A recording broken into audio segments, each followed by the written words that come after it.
Imaginen esta escena. Estamos en Cajamarca, año 1532. Hay un rey, cautivo, que levanta el brazo y señala una marca bien alta en la pared. Su promesa, llenar toda la habitación de oro hasta esa altura. Afuera, un imperio entero contiene la respiración. Pero, y aquí está el detalle, el imperio no cayó por la promesa de un rey. La verdad es que sus cimientos, ya estaban rotos. Y todo esto empezó con una pregunta. Y es la pregunta del millón, ¿no? La que ha definido la historia por siglos. ¿Cómo es posible que un grupito de 168 hombres, con sus espadas y sus caballos, pudiera derribar el poderosísimo Tahuantinsuyo, el imperio de los incas? Bueno, la respuesta es tan simple como impactante. No lo hicieron. O mejor dicho, no lo hicieron solos. La clave aquí es que los españoles no se encontraron con un imperio unido y fuerte. No, para nada. Llegaron a un mundo que ya estaba fracturado, completamente desgarrado por una lucha de poder interna que había dejado heridas abiertas por todos lados. A ver, vamos a desentrañar esto, porque para entender la caída, primero hay que entender la fractura. Las raíces de este colapso son mucho más profundas de lo que parece y se sembraron años antes de que Pizarro siquiera pisara tierra andina. El propio nombre del imperio, Tahuantinsuyo, ya nos da una pista clave. Significa las 4 partes juntas. Piénsenlo así. Era como un mosaico gigante, hecho de cientos de pueblos y culturas distintas, unidos a la fuerza, ¿sí? Y por una administración que venía desde Cusco. Pero claro, como cualquier mosaico, su unidad dependía totalmente de la fortaleza de ese poder central. Si el centro se rompía, pues todas las piezas se iban a soltar. Y el punto de quiebre, el detonante de todo, fue la muerte del emperador, del Zapa Inca Huayna Cápac, por allá en 1528. Y ojo, no murió en batalla, nada de eso. Murió por una enfermedad. Una de esas enfermedades nuevas, desconocidas, traídas desde tierras lejanas. Una plaga que, increíblemente, llegó antes que los propios conquistadores. Y su muerte, tan repentina, dejó un vacío de poder gigantesco que nadie supo cómo llenar. Y casi de inmediato, el imperio se partió en dos.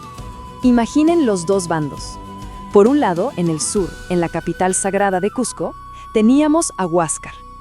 Él era el heredero oficial, digamos, apoyado por toda la nobleza tradicional, las famosas panacas, que eran los clanes reales de toda la vida. Y por el otro lado, en el norte, estaba Atahualpa, un general carismático, el hijo predilecto de Huayna Cápac, y tenía de su lado nada más y nada menos que al ejército profesional, el más fuerte del imperio. La tensión, como se pueden imaginar, escaló rapidísimo hasta convertirse en una guerra total. Huáscar intentaba afirmar su autoridad desde Cusco, pero Atahualpa le respondió con la fuerza bruta del ejército. Durante unos 5 años, el imperio se desangró en una lucha brutal, devastadora. Y fue justo ahí, en el clímax de esta guerra civil, justo en 1532, que un pequeño grupo de extraños, los españoles, llegaron a la costa. Y con esto llegamos al siguiente punto, que es clave para entender todo. Los españoles no fueron conquistadores en el sentido clásico de la palabra, no. Actuaron más bien como un catalizador. Supieron ver este conflicto que ya estaba hirviendo y simplemente lo explotaron. Esta frase que ven aquí lo resume todo de verdad. La clave para entender lo que pasó no es pensar en una gran batalla, sino en una red súper compleja de alianzas, de pactos, de miedos.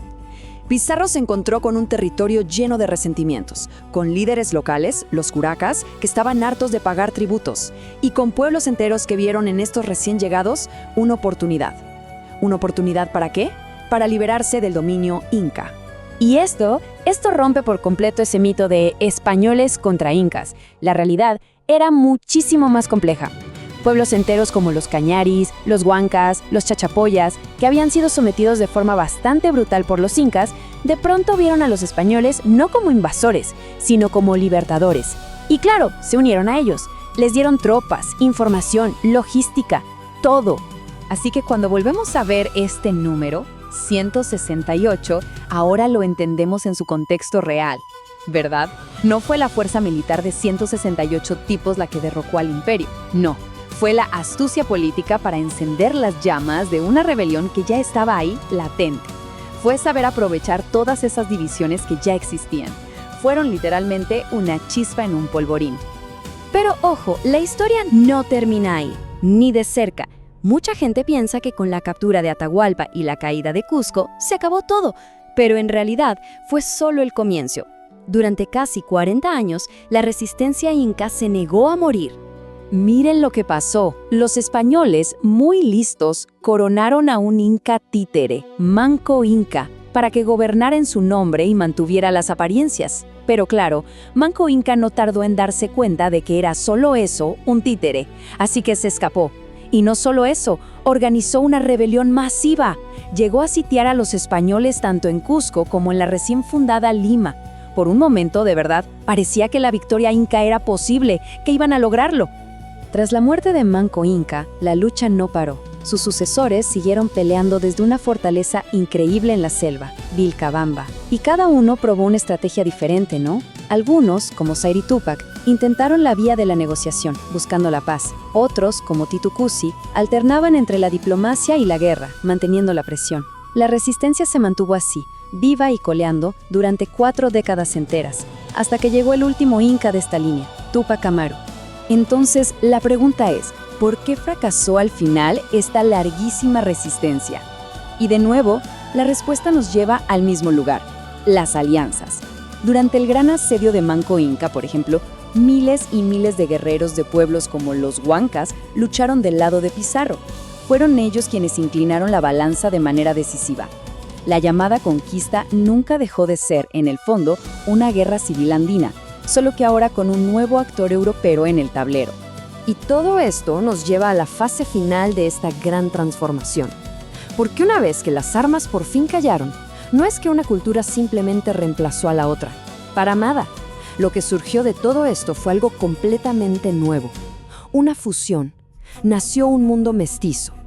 A ver, ¿qué pasó con la élite inca? No fue eliminada, para nada. Fue absorbida. La corona española fue muy inteligente en esto. Reconoció sus linajes. A través de matrimonios estratégicos con conquistadores, de su conversión al catolicismo y de recibir títulos nobiliarios, la antigua nobleza inca se integró al nuevo sistema. Y así mantuvieron gran parte de su estatus y de su poder. Y esta fusión se ve por todas partes, hasta hoy. Piensen en la arquitectura. Iglesias españolas construidas sobre cimientos incas perfectos. O en el arte, con la famosa escuela cusqueña que pintaba ángeles con rasgos andinos. Incluso en la religión, donde una fiesta tan católica como el Corpus Christi en Cusco, en realidad sigue el trazado de antiguos rituales incas. Y ni hablar de la comida, claro. Este es, en esencia, el nacimiento de la cultura hispanoamericana. Y si hay una historia que ilustra esto de una manera increíble, es esta. Beatriz Clara Colla, de la más alta realeza inca, se casó con Martín García Óñez de Loyola. ¿Y quién era él? Nada más y nada menos que el capitán español que había capturado y ejecutado a su propio pariente, el último inca, Túpac Amaru. Es increíble, ¿no? Su sangre se terminó uniendo a la de una de las familias más poderosas de Europa, los Borja. Es el símbolo perfecto de esta unión tan compleja, tan contradictoria de dos mundos. Entonces, llegados a este punto, ¿cómo definimos todo este proceso? ¿Fue una ruptura? O sea, el final violento y definitivo de un mundo. ¿O es más preciso llamarlo una metamorfosis? Un cambio profundo, sin duda dolorosísimo, pero que al final no fue un reemplazo, sino la creación de algo totalmente nuevo. Al final, la caída del Tahuantinsuyo no fue el simple relato de una conquista. Fue más bien la crónica de un imperio que se derrumbó desde adentro. Y su colapso, que sí fue catalizado por la llegada de los europeos, terminó dando a luz a una civilización completamente nueva. Una civilización mestiza. Una que, con todas sus luces y sus sombras, define la realidad de los Andes hasta el día de hoy.